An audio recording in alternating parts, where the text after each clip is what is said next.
தொடர் மழை காரணமாக சென்னை புத்தக காட்சி இன்று இல்லை என்ற அறிவிப்பு வெளியிடப்பட்டிருக்கிறது. இது குறித்தான விவரங்களுடன் இணைகிறார் எமது செய்தியாளர் லாவண்யா. வணக்கம் லாவண்யா, இது குறித்தான விவரங்களை பகிர்ந்துக்கோங்க. வணக்கம் பிரபாவதி. சென்னையினுடைய 47வது புத்தக கண்காட்சியானது சென்னை YMCA மைதானத்தில் ஜனவரி 3 தொடங்கியது.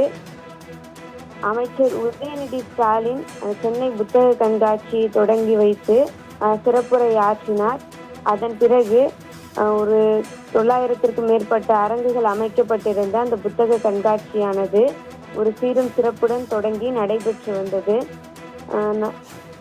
வார நாட்களில் ஒரு மாலை 2 மணி முதல் இரவு 8:30 மணி வரையிலும், வார இறுதி விடுமுறை நாட்களில் காலை 11 மணி முதல் இரவு 8:30 மணி வரையிலும் அந்த புத்தக கண்காட்சியானது நடைபெற்று வந்தது.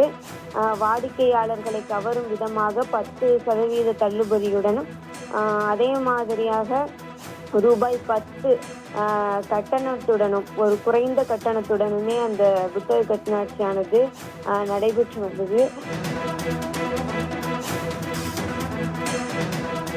தகவல்களுக்கு நன்றி லாவண்யா.